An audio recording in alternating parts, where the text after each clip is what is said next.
Vaikeli, aš sakau tai, ką aš matau, tai yra gyvenimo patirtis.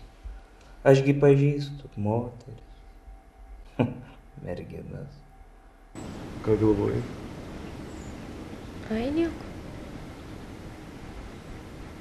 Neseniai sutikau šitam parke tokį žmogų skaičiusi Kamiu. Šeštadienio rytas. Henry ką tik baigė savo šeštadienio pasijas pjauti žolę sode.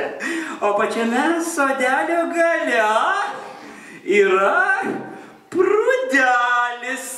O prūdelyje gyvena varlytis, žuvytis ir baisa pabaisa. Matai? tą tuščią plotą prie namo kampo. Vieną kartą aš visai netyčia nupjovau mažulytį žoliuką. Gerklų augintinių tų supyko siaubingai. Ir nuo to karto mūsų seksualinis gyvenimas buvo baigtas. O tą medį aš nupjoviau prieš 2 metus.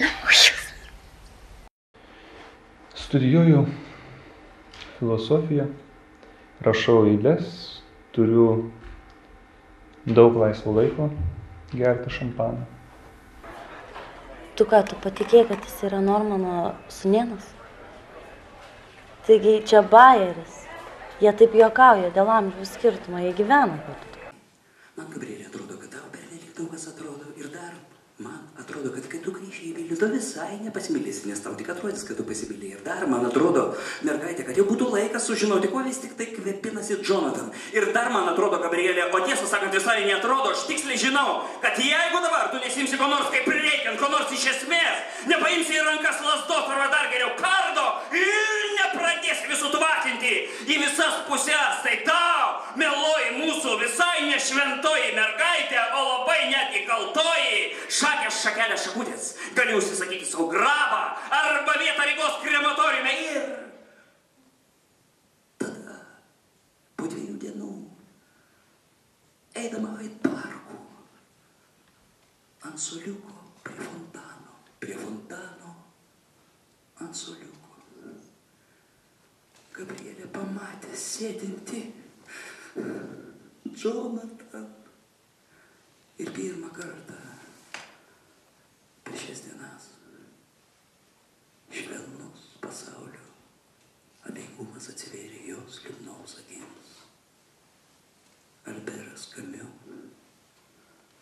arba kuo vis tik tai kvepinasi Jonathan. Vienintelis man patikęs bernas Londone. Ir dar su pilim Provence. Tekėk už manęs, Gabrielė. Ir tau būtinai reikia eiti. Taip, aš susitariau su Miglė susitikti. Nu, tu tokia įsitempus. Tau reikia, kad kas nors padėtų atsipalaiduoti. Išgersi šampano, viskas bus gerai.